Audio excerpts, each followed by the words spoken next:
Hello and welcome to the Photo Bar, the podcast talking all about the business and lifestyle of photography while drinking beer. This is episode number 19, What is Documentary Photography, with Paul Rogers.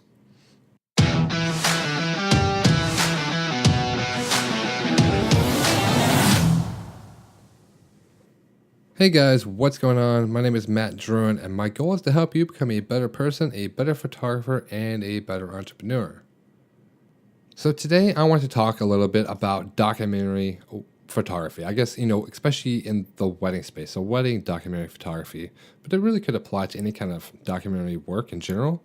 Online, there always seems to be a lot of debate on what documentary photography is and what it isn't, especially when we are throwing around terms like photojournalism and candid photography. What are these different types of photography, and what makes documentary work documentary and, candid photography candid.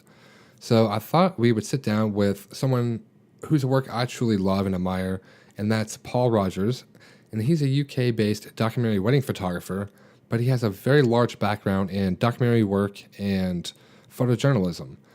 He has 20 plus years of, shooting for magazines like Time and various other publications. And we're talking about all over the world. He's covered everything from conflict to fashion to royalty. So he has a huge knowledge about this topic. And that's how he shoots. He's a documentary wedding photographer. So I thought he'd be a great resource for us. But if you're not familiar with Paul, be sure to check out his work at rogerspictures.com. And be sure to look at his About page in particular, because he has a video there it's truly awesome video. It's kind of this thing where he sits down and he talks about different photos that he's taken over the years. And he talks about what's kind of going on at the time of those photos. But I guess more importantly to me is he really kind of breaks down his approach and kind of what he's thinking, his thought process of what's happening as he's taking these photos and planning the photos and stuff out. And it's just really cool because it's like, we get a lot of technical stuff a lot, and most of us kind of have that part down. But to really hear somebody talk about their approach and how they're capturing things and what their thought process is kind of unique and hard to get, a lot of the time. So it's really cool. So be sure to check that out. But I guess with that's it. So let's go ahead and open up the bar and join Paul. He should be arriving soon, so let's head on in. Well, first, welcome to the Photo Bar, and thank you so much for joining me. I really appreciate it. I guess go ahead and introduce yourself and let everybody know what you're drinking. Okay, sure. My name's Paul Rogers. I'm a photographer based in the UK. I live about 30 miles north of London, and I've been a photographer for a long time now, but shooting weddings for the last 4 or 5 years. And I am drinking. Well, I've got a beer waiting for me for later on, which is one of my favourite beers. It's a pale ale called Doom Bar from Sharp's Brewery in Cornwall. So have you ever had a pale ale from Cornwall? No, I haven't had any UK beers at all. Oh, really?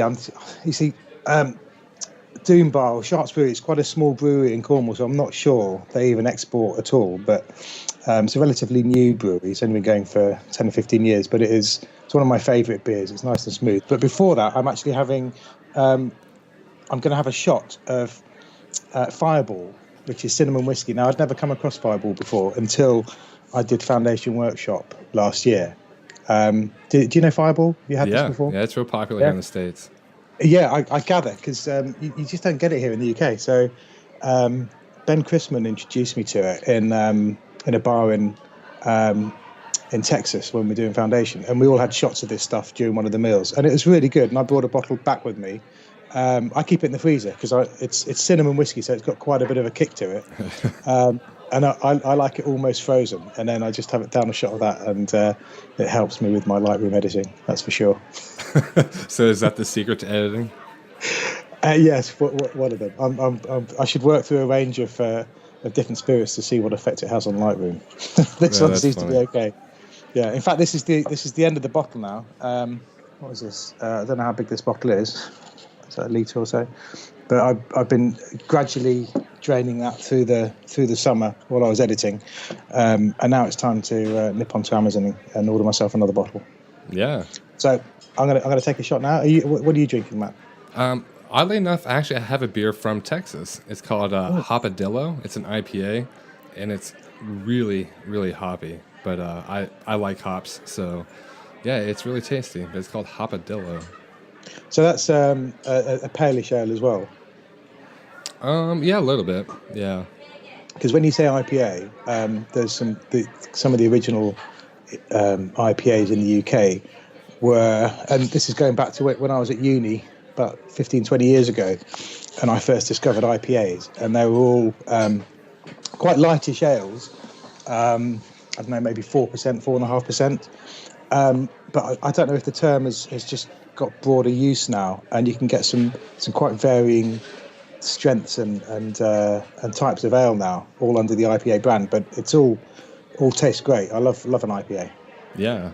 Yeah, I think that is true. I think it is kind of a broader range now because I've seen them to where some are really light, some are really dark. I've had some that are like very low alcohol content, and the other ones are extremely high. So yeah, I guess it kind of ranges. Yeah, this one's only 6.6. The one I had a couple of weeks ago was 9 something, I think. That's like drinking a pint of wine. Yeah, I don't always check for the alcohol content. Like I really just buy them based off the artwork, typically, and just keep trying different ones. But yeah, I guess let's kind of jump into the conversation here about, what is documentary photography? I guess let's start with that. Like, what is documentary photography? Documentary. Well, it's a strange one because I think that term changes depending who you ask, firstly, but also when you ask, because the last few years, a lot of photographers, wedding photographers, have really jumped onto the documentary brand, and it means different things to different people. For me, I think what documentary means is recording truthfully and honestly how a day or a story pans out, and I like to do that without interference. Although we can talk a bit about this in some more depth if you like. But traditionally, photojournalists and documentary photographers did pose pictures and they did use portraits, and that was all part of the storytelling process. But from my perspective, I think I prefer the purer art of photojournalism when it's applied to telling a story in terms of a wedding. And essentially, I think it's more about trying to not only tell the story, but and sum up what happened, where, why, how, when, all those questions answered in the genre of photography, but also thinking ahead to future generations as to how they're going to view this as a document of the start of a young family, the most important day of a couple as they're starting out on their family. And I think that's what documentary means to me. So that's interesting. So, as opposed to just say photographing the wedding, you're looking at it more of a longer term perspective. So definitely. This is just the beginning. Yeah, I kind of one of the questions I ask myself is, who are you shooting these pictures for? And the obvious answer is the clients, the bride and groom who've paid you to be there. And I guess you've got to take that into consideration and shoot beautiful pictures that depict what's going on. But at the back of my mind, I am thinking about the longevity of these pictures and who's going to be viewing them in 10, 15, 50 years, 100 years' time. And the kind of pictures that we look at now from the 20th century and even going back into the 1800s, and the pictures that resonate with us and that we're interested in are ones that show us what it was like to be alive at that time and what what it felt like to be part of the human race at a certain place in a certain time. And I think that's one of the most powerful things that photography can give us. No, yeah, I fully agree. And I guess that's part of the confusion is at least here in the States, the word documentary is used in so many different ways, and nobody has a definitive answer of what exactly it is. There might be documentary, and then there's also photojournalism or documentary and lifestyle, and all these different variations. Is there anything that really defines this is documentary, this is lifestyle? Well, It's like when my background, as you know, is news photography, and so I spent a long time as a photojournalist covering news and events for newspapers in the UK, and for a long time I had to shoot that in a really impartial way. So I didn't have an opinion on the story. I had to record things, and that's what I believed documentary and photojournalism was at the time. And now, since I've moved more into weddings, I think my view of that has developed and changed somewhat. In that you can look at photography in two ways. I think at the start of 150 years ago, when photography was first invented, it was very much used as a way of recording scenes and documenting things without having anything to say about that scene. So it was a visual record, as much like an instant painting of depicting shape and light and function. And as photography developed, it's kind of branched into two areas where some photographers were treating it as an extension of art, and were using the medium to convey what they saw, how they saw the world, and how they believed the world looked to them, completely differently to someone recording factually what was in front of them using the physics of light and optics. And so, coming from newspapers and photojournalism background, where I did see photography as very much in the former part of that analysis, I'm now moving much more into using it as an art form, still in a documentary way, but having much more of yourself put into that process and affecting the way that the images look or how they're interpreted. Does that make sense to you? Yeah, no, it totally does. So, I guess when you say like you're putting more of yourself into it, like, is that like a physical thing, or are you like altering scenes, or how are you, putting more of yourself in there? Yeah, it's hard to answer that. It's something I'm still trying to figure out myself. And this is a journey that I really started in the last couple of years, and it started with probably Foundation Workshop was a big turning point for me, which is the Fearless organisation runs this photojournalism workshop, and I think they do one in the States and one in Europe now. And it really crystallized everything that I'd read about artists using photography to tell stories. And as much as anyone can tell you how you have to fall in love with your subjects and you have to have an empathy for what you're shooting, until you experience that, it's very, very hard to try and convey that in your work. And it was the process of doing the Foundation workshop that I realized what was missing in my photography, which was I was looking for aesthetically pleasing images, pictures that look great on the website and that you could win awards with, and that would book clients again. But what was lacking, I think, is a little bit more depth as to what I, as a person, found interesting about a particular scene or a particular person, and then trying to make creative, artistic photographs with that in mind. And so you marry the two things together, so you end up with an aesthetically pleasing image, but it does have deeper meaning either to you as the person who made it, or to the clients or the couple that you're shooting for. And when you can combine those two together, I think the work has a lot more meaning, and the ability to keep you as a photographer interested and excited about working and continuing to produce work.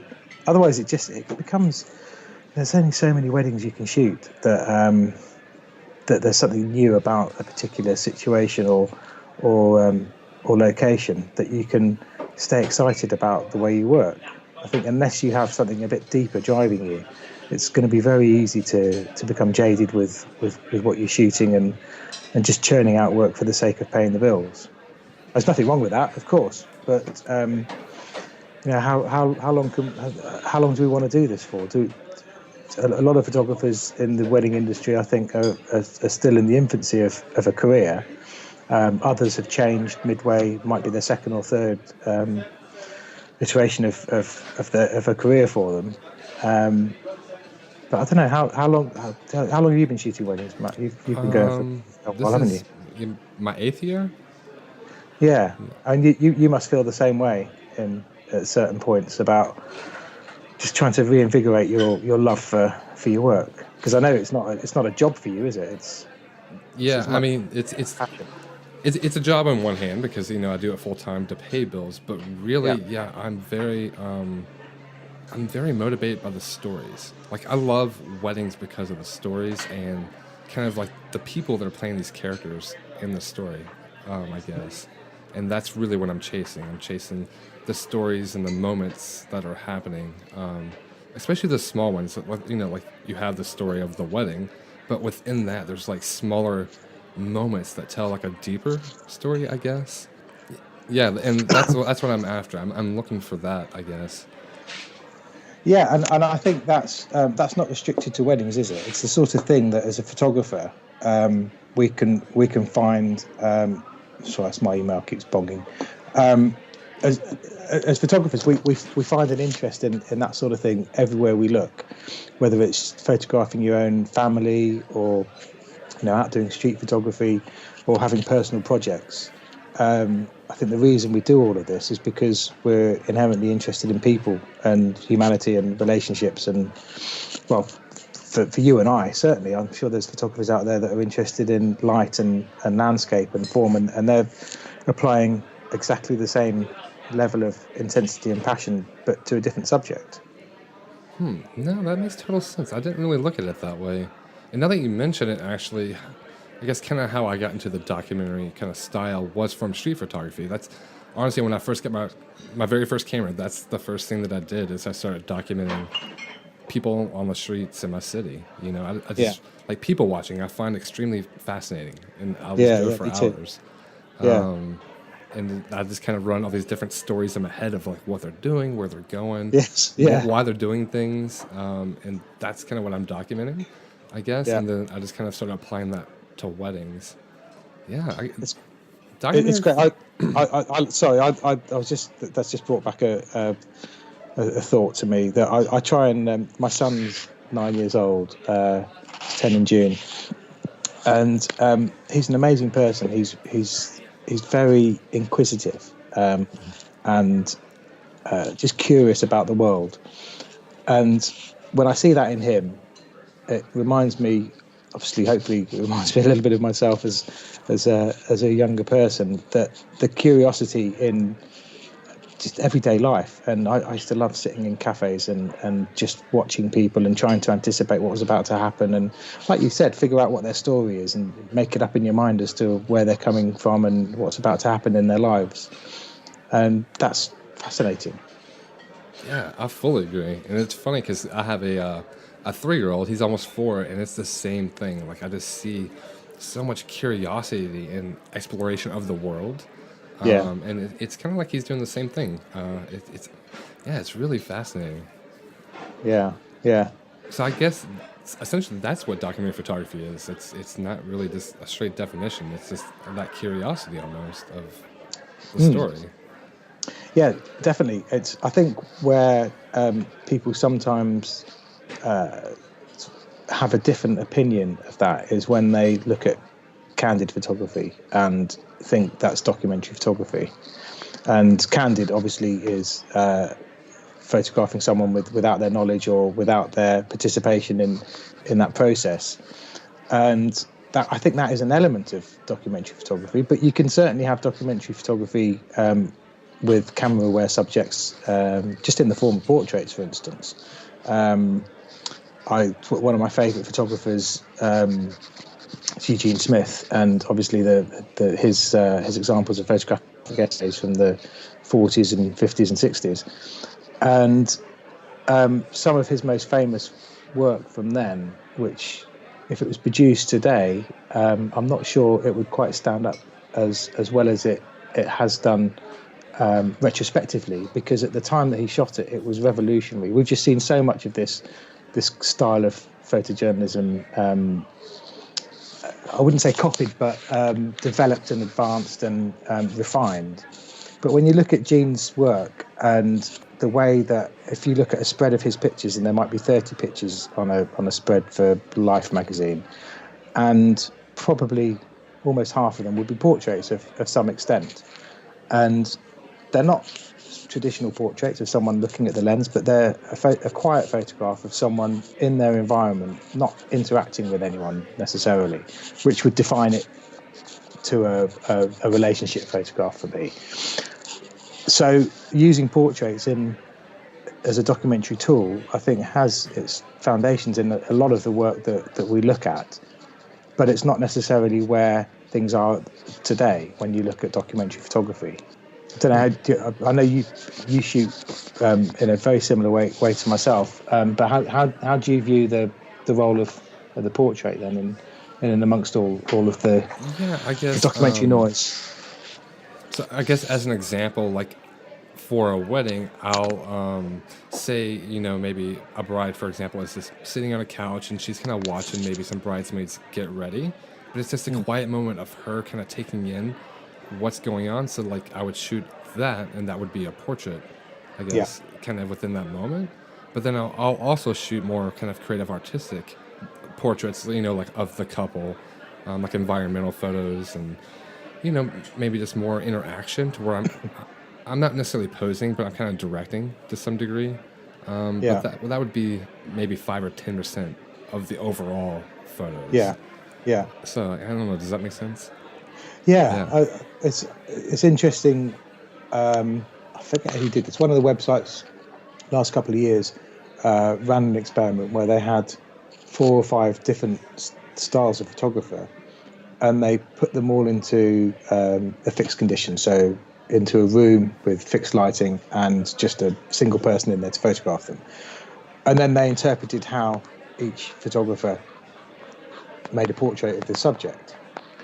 And obviously I think the lesson from here is that most of a portrait or at least some of the information you get from a portrait is as much about the photographer as it is about the subject, as to how they choose to shoot that, how they choose to portray them, how it's lit, what kind of sense you get from looking at that picture. And that's interesting because portraits, I think, do build a very good basis on the feeling of the day, how you choose to take control of a situation or to depict a particular person. I need to do more of this. This is something that I'm coming to terms with now, is that portraits do form a major part of documentary work, but not necessarily in the way that we're going to set some flashes up and have you standing over here and get you two looking towards each other and backlight you. And that's not the kind of portrait I'm thinking about. Mm-hmm. Yeah, I think it's an interesting development that I'm going to try and explore a little bit more this year. I think something's rubbing, maybe on your mic area. It's probably me. Yeah, that's it. Okay, I'll try and hold that off. Yeah, okay. Perfect. All right, so kind of back jumping real quick. So like we kind of mentioned candid photography. So how is that not documentary photography, I guess, if it's, candid? Well, I think it does form part of documentary photography. But it alone isn't something that tells a story for me. The difference between picking off subjects from the corners of a room on a long lens when they're not looking at you, as opposed to shooting that on a 24mm lens in and amongst the group, listening to the conversation, not affecting the scene, but certainly being part of it. I think that is more important to me, to be able to get a sense of what it felt like to be in and amongst that group of people, and to try and convey that with the camera.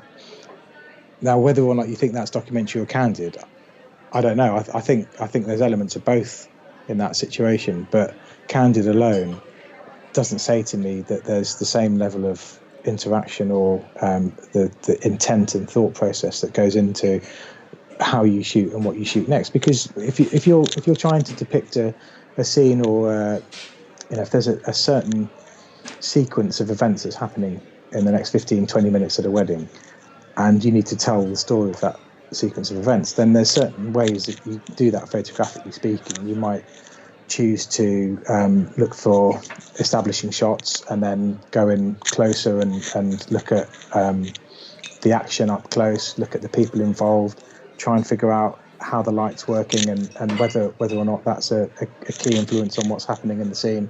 And all of this is the thought process that should surround how you tell the story of that particular scene. And I don't think any of that is involved in candid photography, which is essentially just trying to capture people in the environment and amongst the people that they're interacting with without any interference.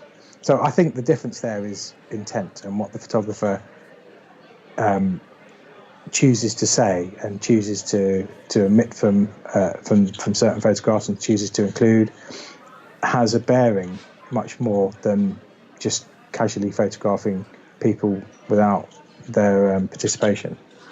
Okay, so that makes sense. So I guess candid photography would be more like just kind of like quick snapshots of generally kind of what's happening without people knowing. Whereas the documentary photography is more about focusing on the story, kind of being a part of it without, interrupting it, I guess, and trying to tell a fuller, deeper story. I think so. And so something like, I know I've spoken to you about this before, about constructing a narrative for a certain part of the day needs certain types of pictures to keep the flow going as a viewer's looking through those images. Now, a documentary photographer will consider that and will think about a set of pictures as like a paragraph, some prose, where if you're reading a paragraph of literature, if it's action, if it's sentences depicting action over and over and over again, it gets boring to the reader. If it's all speech, it's boring. If it's all description, it's tedious to read. And likewise with photographing a story, I think you need that kind of punctuation and flow of visuals so that the viewer doesn't get bogged down with looking at the same kind of image over and over again. Now, the danger is with candid photography is that you don't have that thought process. But with documentary photography, you do, and you might choose to spend a certain amount of time just looking for detail pictures because you've got no close-up details from this particular part of the day or this particular scene. And without a detail, it's going to be monotonous to view these images. I think at certain points during the time that you're working, myself, I like to try and assess the kind of pictures that I've got and figure out what's lacking, what I've overshot maybe, whether all the things that I need to say have been said adequately, and whether there's enough breadth and depth to the shot type and style that it's not going to be monotonous for the viewer to look at. I think that's the difference, is that you approach it with intent and you have a kind of thought process and structure to how you shoot, rather than just reacting and trying to come up with the great moment pictures or the relationship pictures that are going to be key in your portfolio, with the expense of all those quieter points. When you were talking about the bride just sitting on the couch, being thoughtful, that's a beautiful picture that I can see it in my mind. It's probably not going to win you an award, or maybe it will. Maybe it's amazing light, and maybe she looks absolutely stunning, and everything comes together. But maybe it's not. Maybe it's just one of those quieter moments that needs to be documented in order to continue the flow of that part of the day. Yeah, no, that makes a lot of sense. And now that you're kind of mentioning all this stuff, I'm trying to, as photographers, sometimes like we just do things as like we do this. It just comes natural to us, but we don't understand the why ourselves sometimes. Yeah. And now that you're kind of bringing all this up, I'm thinking about my style and approach. And I guess the way I'm really trying to look at it is if it's a book. Like I am writing a story, and I need all these different pictures to tell the story in full. So like we need an establishing shot of like maybe the venue and like what the weather was like and things like that. And then we kind of start moving into like what's happening at the beginning part of the day. But then we need some detail shots that kind of tell like a little bit deeper of a story. And then we kind of pull back out again, and it kind of flows like that until the end. And then when you put them all together, You could literally make a book that's all in pictures, but it tells a story as if you wrote it out. Yeah, exactly. I mean that's that's essentially what we're doing is we need to think about what the end product is of our work for that day, and that's going to decide how we approach shooting that story. You know, if the end product is a single image that you want to enter into Fearless Awards and get an award from it, then you're going to be chasing different pictures. The whole approach to the day will be different than if you're thinking about these guys have paid me to produce an album. I need to produce 150 images that tell the story of this day that I can make into a spread of 40 pages. Now, if that's your intention at the start, then you're going to photograph that wedding in a completely different way than if you're the second shooter that has no consequences to his work other than find yourself a couple of killer images that you can stick in the awards, you know, in a month's time. Okay, yeah. Well, let me ask you this real quick, okay? So I know some photographers that overall kind of do that. Like, they're trying to tell a story for, say, an album.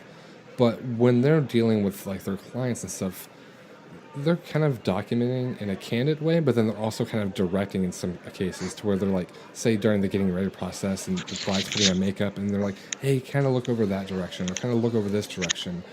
Yeah. Would that not be documentary photography because they're interacting more, or is that documentary photography? Yeah, I think that can be documentary photography, and there's no black and white in this. I think there's for me that's just approach. For me, that's not the approach that I generally take, although I do adapt according to the situation and the clients. But there's nothing wrong with that. There's nothing wrong with one photographer moving stuff in a scene and asking the bride to come and get ready in this part of the room because the light's better, as opposed to another photographer who will not touch or move anything. And the two approaches are valid, and they will produce different pictures. And that's great because that's part of who that photographer is, and that's going to end up showing in their work as well. Okay.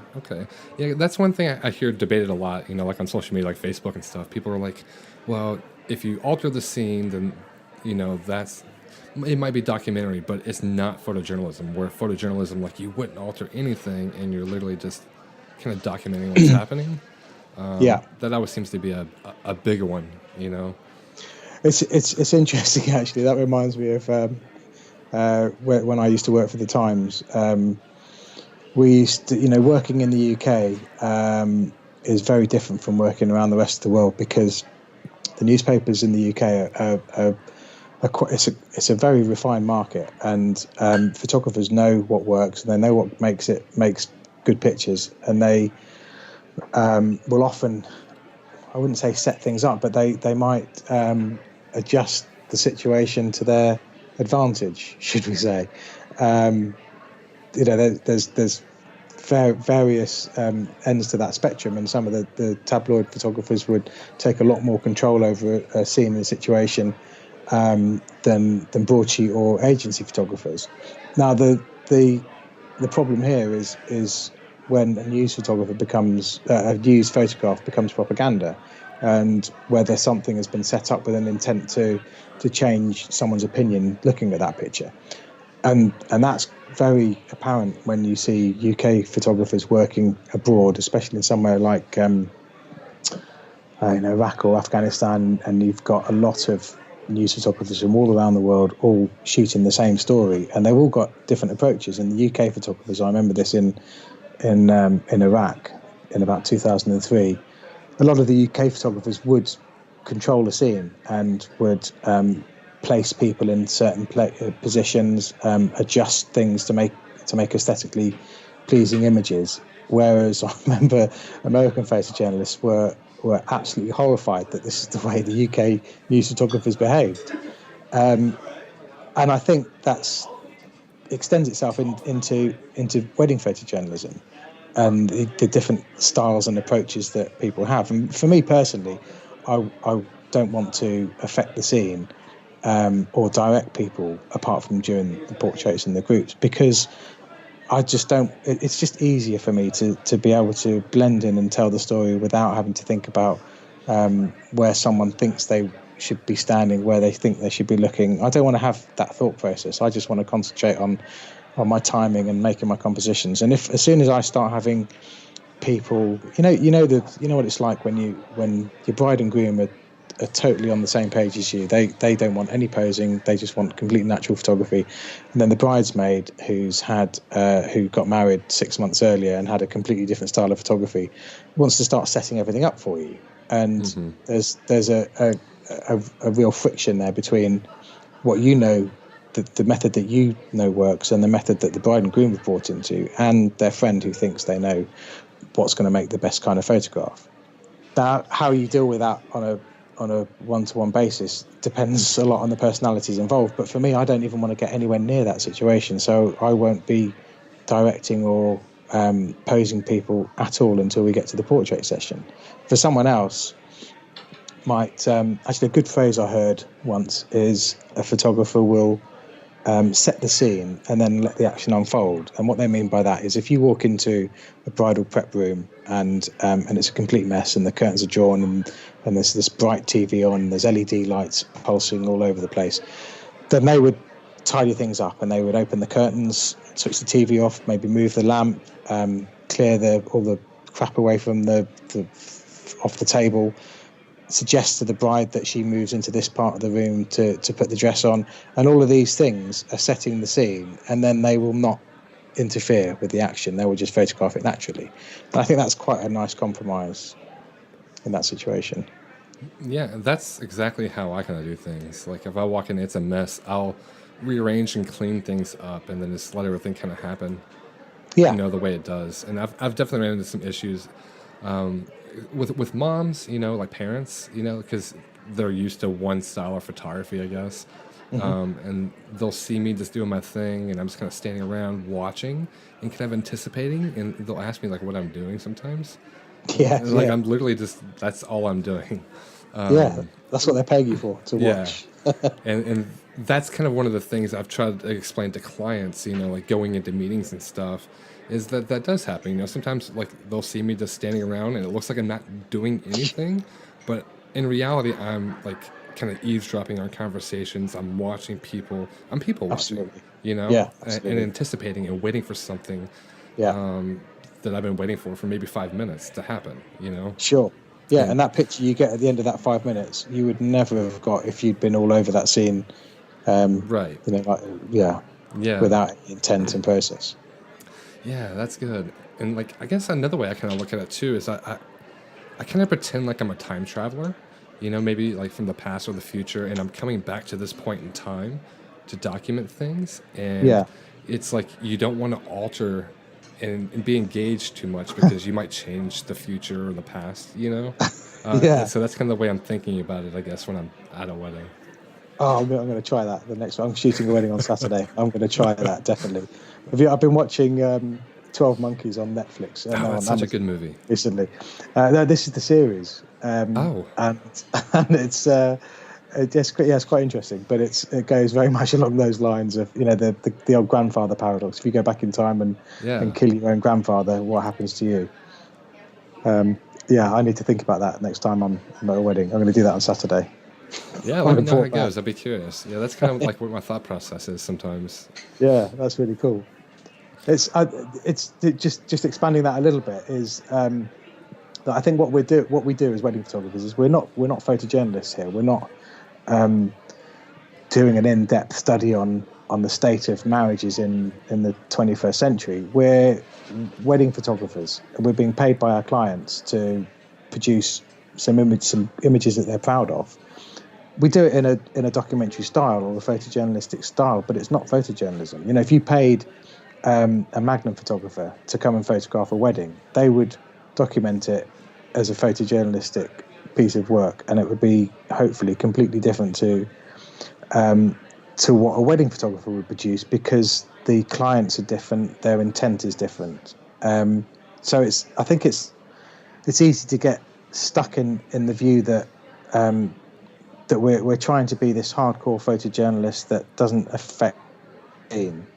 because we're telling the story of this situation. We're telling this couple's story, but we're just using photojournalistic techniques and documentary style to do that. Right. Okay. Yeah, that's good. Let me ask you real quick. So, if somebody wants to get into documentary photography, like, I guess, how do they start, and how do they get better at it?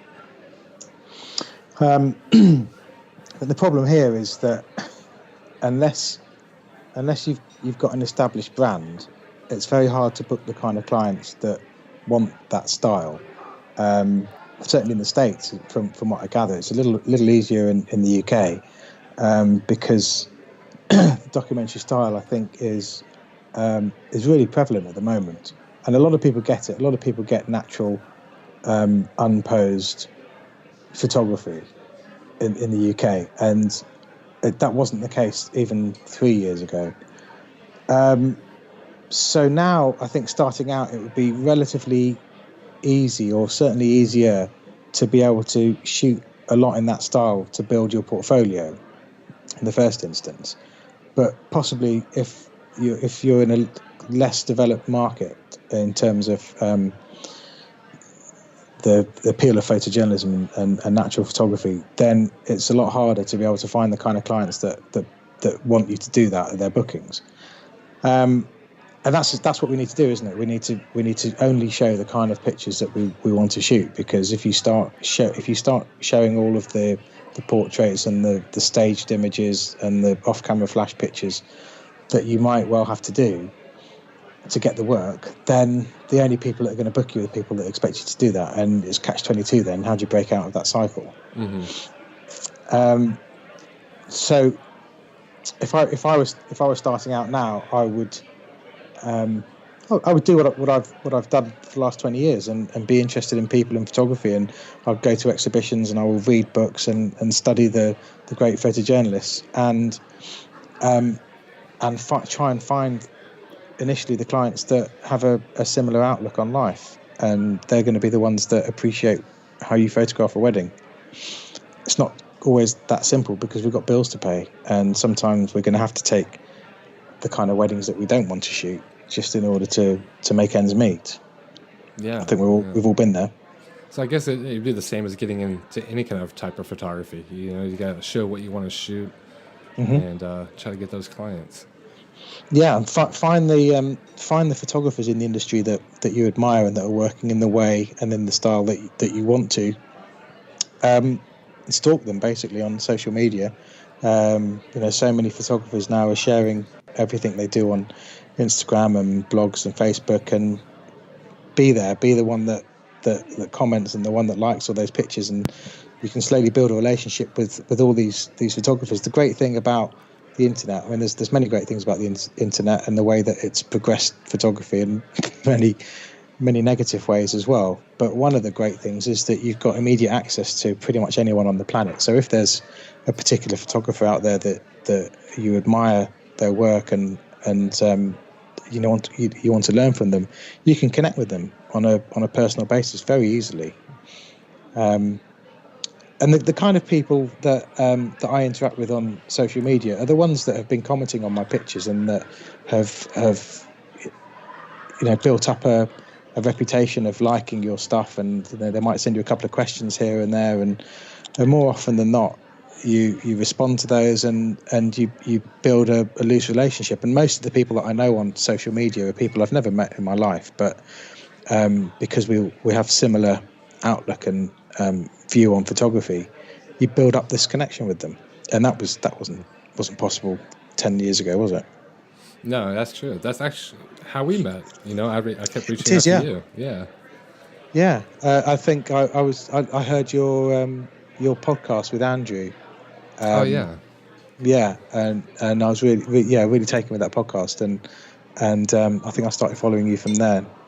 And yes, it's the same with pretty much everyone that I know in the photography world now, that outside the news industry, are people that I've only ever known or met online, and occasionally I might bump into them at a conference or something, and all of a sudden things twig. But that's the beauty of the modern age that we're in. No, it is. Yeah, we have a lot of advantages. Yeah. Well, let me ask you. I'm gonna ask you two more things. So first, what about gear? Is there anything gear-wise that I guess kind of helps be a documentary photographer? Yeah, I think you know what I'm going to say here, don't you? About mirrorless cameras and the silent shutter. Um, yeah, I was a Canon shooter for 20 odd years. I went through all the 5D series. I shot the 1D on film, so the 1N on film, and then the 1D, and then the 5 series. And the focus always let me down with Canon, and I got used to shooting 20 frames to make sure I got one or two sharp if I was shooting at wide open apertures. I did always love the colours of Canon, but I always felt that we were a step behind the Nikon sensors, and photographers producing amazing work with what seemed like at least two generations of sensor ahead than what I was using.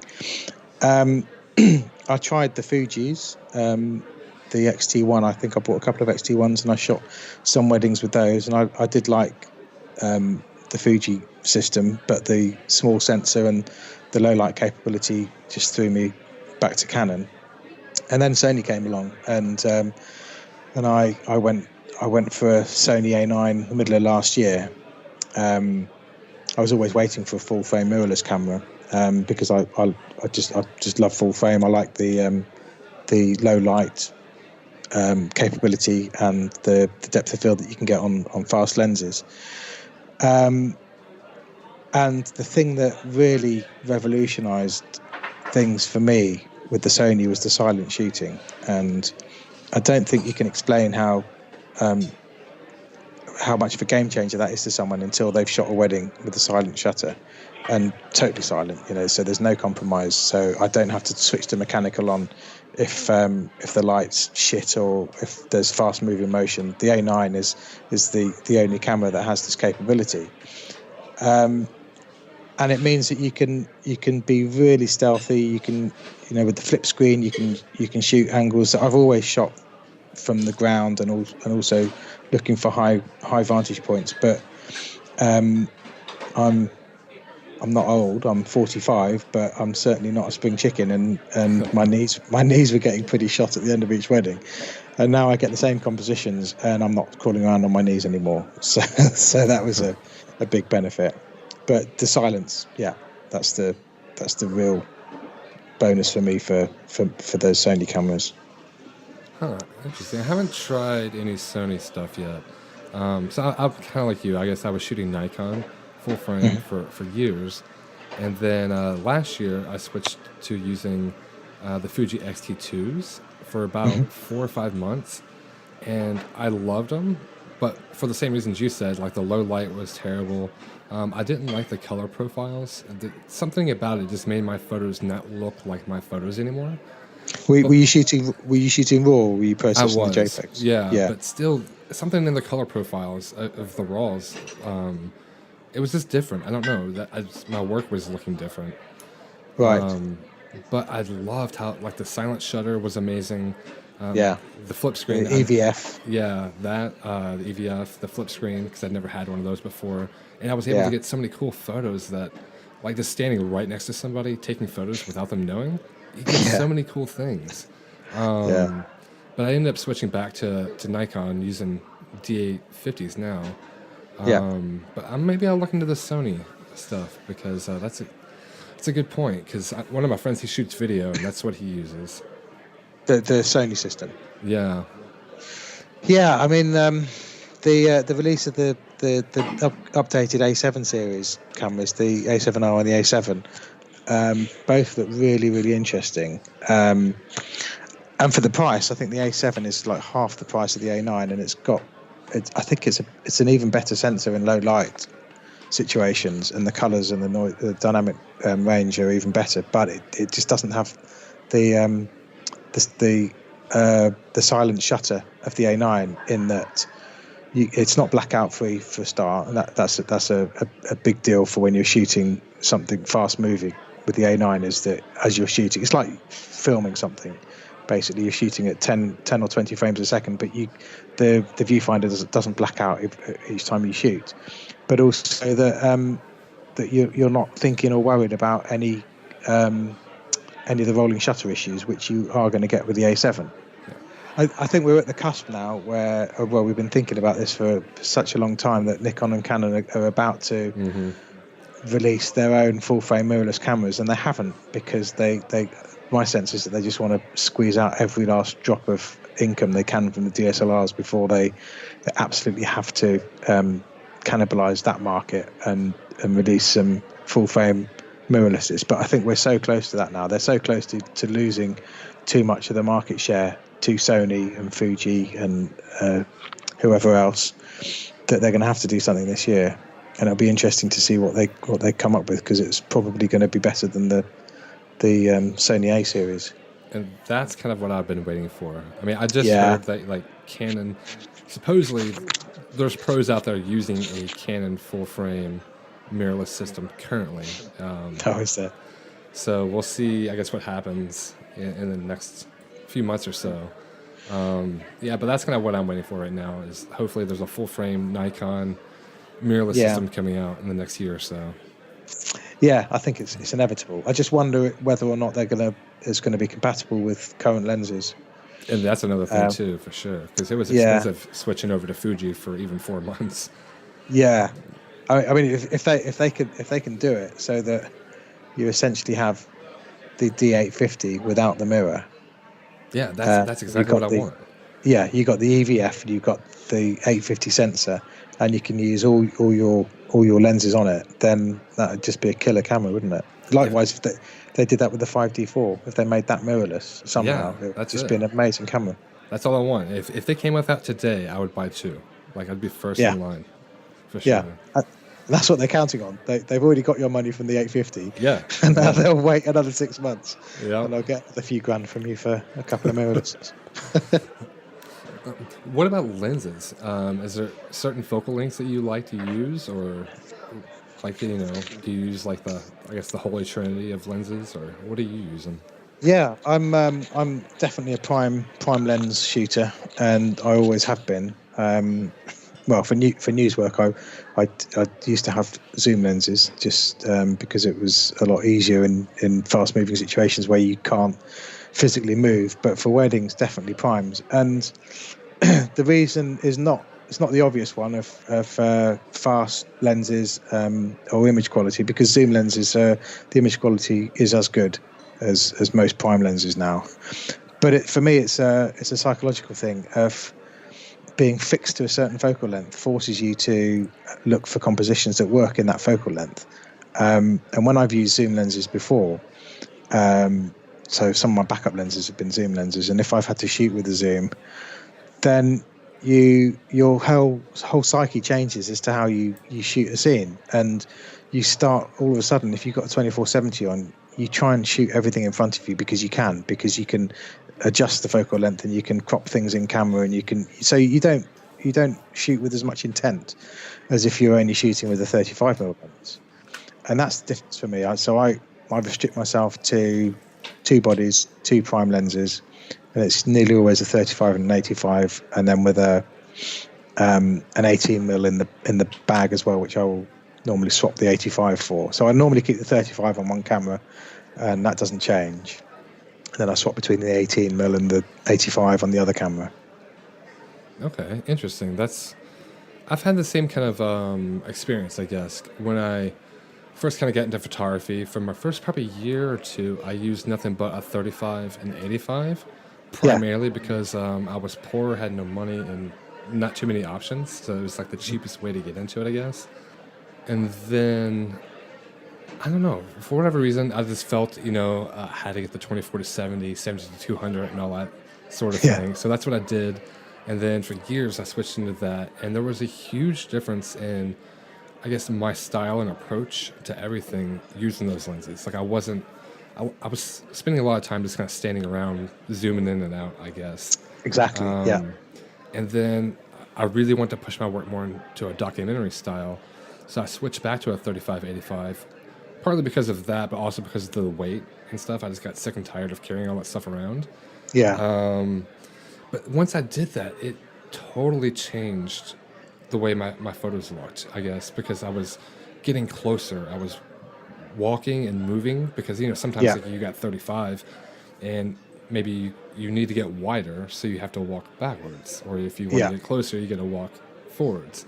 Yeah. And then you start seeing different parts of the story that you wouldn't have noticed if you didn't move. So I guess, Totally, yeah, it's the same thing of what you're saying. Yeah, yeah. No, I think that's exactly the same thought process that I went through. And so I only started shooting at 35 after foundation. So before foundation, I was 24 50mm and a 135 on Canon, and I loved all those lenses. The 24 1.4 and the 50 1.2 are beautiful lenses. But the 35mm replaces both of those, because you can, for 90% of the time, you can get the same viewpoint as a 24 and a 50mm just by moving your feet a couple of feet. Yeah. And it's very rare that you need to go wider than the 35. But if you're in a tight bridal prep room, or a cavernous church that you need to show, then that's when the 18mm comes into its own. And this came about for me, the whole prime thing, from, I did an assignment in Burma before while it was still under heavy military rule. So this would have been, it was the first anniversary of there was a cyclone there, Nargis, I think it was called. So it's probably about 10 years ago now. And so Aung San Suu Kyi was still under house arrest, and the generals were very much in control, and it was a very, very closed state. And the only way we went there to photograph the reconstruction of the country after that cyclone, and you had to go as a tourist. And so I filled in all my visa application. I was on holiday as a tourist. I was interested in temples, and I had a whole load of photographs of temples on my laptop if they looked. And you had a cover story, and you were definitely not a journalist. I when I travelled, I had two different passports. One that had stamps in that were very obviously for journalists, and another one that was clean. And I would travel to places like Burma on the clean passport with a pseudonym, or traveling under my name, but obviously not as a journalist.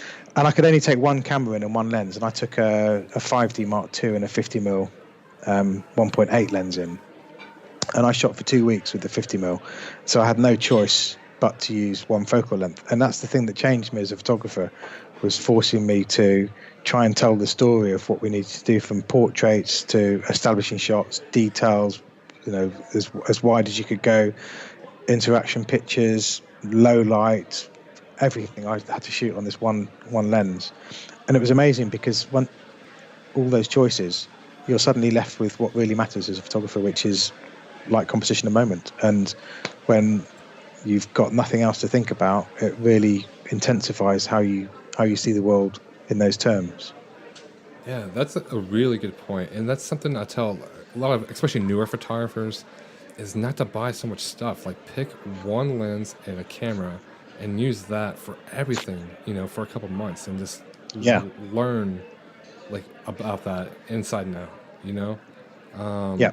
And I guess that's kind of how I shoot now. Is like, for me, I say 90%, maybe 85% of everything that I do it's just a 35. Like, that's it. Like, that's my go-to for everything, pretty much. Of course, I use an 85, but other than that, it's just those two lenses. But it's mostly a 35. Yeah. It's a strong combination. I think, if as photographers, we periodically need to look at our work and say to ourselves, well, what are my weaknesses at the moment? What do I need to work harder at and get better at? And if one of those things is composition or timing, then there's ways you can practice that. So with composition, you have to limit yourself to prime lenses. When I did the foundation workshop, I took a 16-35 as the only 35mm lens I had at the time, and so they taped it up at 35mm, and it was an awful lens. It's like a 20-year-old f2.8 lens, but it didn't matter because the photographs didn't matter. It was the process of how you go about seeing and recording, and that doesn't matter if you've restricted yourself to a 35mm lens. Then it doesn't matter what the quality of that lens is like. And likewise, another thing we used to do this at party political conferences where you might be there for 5 or 6 days, well, maybe not that long, 3 or 4 days, shooting several different speakers a day.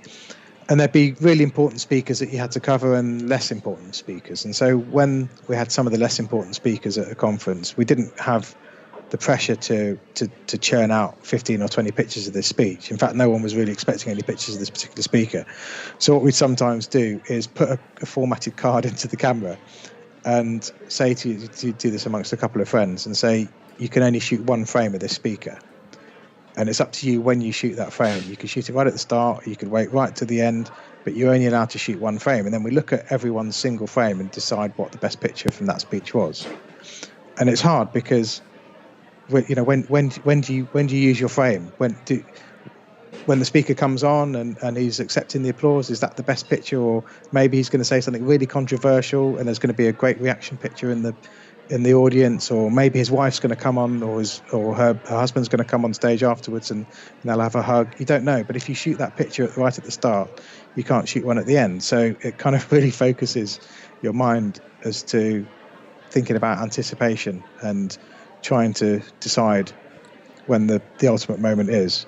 And I guess what I'm saying is once you identify something you need to work on, you can eliminate all other distractions and just concentrate on one element, like with lenses. Yeah, that's really good. That sounds fun, actually. Kind of scary. Yeah. But yeah, it sounds fun. Because once you use it, it's over. There's nothing else. I guess it's almost kind of like shooting film, in a way, because you only have so many frames. Exactly. Per roll. And I guess with digital nowadays, especially if people are starting out in digital, it's just like you just spray and pray a lot, Exactly. Yeah, it's limitless, isn't it? Yeah, seemingly, for sure. And that's kind of interesting because that's one thing I've been trying to work on over the last year is, my timing and anticipation, and then also like layering stories within frames. Yeah. And those have been hard, for me to get better at. It's just practice, Yeah, it's totally, especially that with layers is completely something that you have to be conscious of and have an intent when you go out for 10 minutes and think to yourself, right, I'm gonna stick the 18mm on and shoot at f8 now for the next 10 minutes because I want to layer some images and tell some stories from foreground to background. And unless you do that, you never see them, do you? But once you start doing that, you start seeing possibilities for layered pictures everywhere. Yeah, that's exactly what happened to me. Like, I really kind of started focusing on that last year. And before then, like, I seen other people's photos, like, say, on Instagram and Facebook, and it looked amazing, but I didn't understand, like, how this was happening. So I started working on it, and then once I started doing it, you do see them everywhere, Yeah. Yeah. And it's almost to the point, sometimes it's kind of annoying, because it's hard to see other stuff, because you're always kind of looking at these layers of things. Yeah, and I think this is where it's really important to study the photographers that you admire, because they're not just wedding photographers and not just contemporary photographers, but photography from the last 100 years, where people, whatever we think we're doing is original today, you can guarantee that someone's done it 1,000 times in the last 100 years before you. So we can learn so much by watching how other people have told stories and seeing how their compositions and moments and timing works. Yeah, that's really good. And I don't think a lot of people do that. I don't think a lot of people study like older photographers. They just kind of see what people are doing now, I guess. Yeah, it's very easy just to get caught up with the picture on Instagram that has 1,000 likes. And they're works of art, some of them, and they're very strong images. But a lot of the time, it's a single shot of instant gratification, photographically speaking. There's maybe no substance or depth to it, but it's got amazing colours or some really good rim light or contrasting blues and oranges, whatever it is that makes that an Instagrammable picture, is not necessarily going to make it a more meaningful piece of photography. Yeah, no, that's true. And I kind of see that a lot with like wedding magazines and editorials and stuff. It's just like you could show them a bunch of really amazing, powerful documentary photos, and they don't care, you know. No, you'll never ever get any documentary pictures on the blog. No, on a third party blog, they're just not interested. They just want colourful, detailed pictures and sunsets. Yep, that's it. All right, let me ask you one more thing. So where can people find you and your work and all that sort of thing? So my website is rogerspictures.com without a D. And I post, but one of my workflows is that I will post the preview for each wedding as the blog. And that's what I will send out to my clients. So the first thing my clients see is the blog post, which has a slideshow and a selection of images below and some text for SEO, obviously. So the blog is a good place to catch up with all of my recent work. And Instagram, I think I am paul.rogers.photography. And those are the two main places, I guess. All right, good. I think we've covered a lot of really good information today. And I think it's kind of cleared up a lot of questions that people have about, you know, what is documentary photography and what isn't documentary photography, you know? Yeah. So thank you so much for stopping by the bar and having a drink with me and no worries. Talking about it. Pleasure. Yeah, I'm definitely going to have to get my order in for another bottle of Fireball. It's pretty much gone now. Is it expensive to import that? No, it's surprisingly cheap on Amazon. So okay, yeah, Fireball here in the States is just cheap in general. But yeah, I didn't know if you had to import stuff. No, it's not a malt Scotch whiskey for sure, but it does the job. Yeah. So did you? I think I asked you this before about the foundations workshop. So you think that's definitely worth it? Because I was trying to get into it last year. Yeah, I know. But I was, I missed it by I don't know how many spots, but I was on a waiting list, and then I'm waiting for it to open up this year. Like I just want to call them up and be like, "Hey, dude, take my money." But yeah. Are you in the Facebook group, the Fearless group? I am. Because I think that's where it was announced first last time, and I got straight in on the application then. He does one in Europe as well, but I'm not sure. I think that's mostly geared at Spanish speakers. Although they're teaching English, because I know Candice went out to do this one, and I think Tyler Working did as well. I don't think they speak Spanish. So it might be worth, if you don't get onto the Texas one, of looking at the European one. Oh, that'd give me a reason to go over there too. Yeah. But then I'd be in the same boat you are, where you have to spend so much money coming over here. Yeah, but also I remember one of the things Ben said to me was, he said, "Look, you're from like the home counties in the UK, and you've come out to the middle of Texas just after Trump's been inaugurated, in like very, very rural Texas. It's full of rednecks and cattle farmers, and these people should essentially be like aliens to you. You should be interested in absolutely everything they do and everything around them, because it's so different from what it's like at home." And he was totally right, and I completely missed the point of this. And the whole point of the foundation is that it's not about the photography; it's about finding the story. So understanding what is interesting about a particular situation, and then how you can depict that. And that's completely what I missed on the first day. And he was absolutely right. Everything about that family that I photographed was so alien that I should have just been all over it all the time. And it would be the same if you came to Europe and you started shooting a European family or something that is going to be so completely different to what you're used to at home. Yeah, and I guess that's kind of where I feel my work is lacking, and like where I'm trying to get over that is just that. Like obviously I know like I should be interested in the story. Yeah. But I don't know. It's just it's hard. if you do make it to Europe, you must let me know when, and you should come and shoot a wedding with me. Definitely. Oh, I'd love to. And I've shot a UK couple here. You know, they came Yeah. here, they eloped, and it was fascinating because it's like things were similar but so different. I guess as far Yeah. as I was hanging out with their family the whole day before. I was with them obviously the day of, and then stayed with their family the day after. And it's like there's so many similarities, but things are so much different. You know, and Yeah. it would be even more so, I guess, if I actually went there. Yeah. Yeah. Definitely. Yeah. All the hats. Yeah. Because I know I've shot a couple of American couples that come over to the UK, and the things that they really comment on are all the women wear hats at weddings, which is true. It depends on the kind of wedding, but also that there's so many hedges in the fields. I don't think you have hedges, do you? Yeah, those are two things that I've definitely noticed too. That's looking at other people's photos, Yeah. and then also often how dark and gloomy things look. Yeah. I guess because it just rains so much there. Yeah, that's just the UK. Yeah.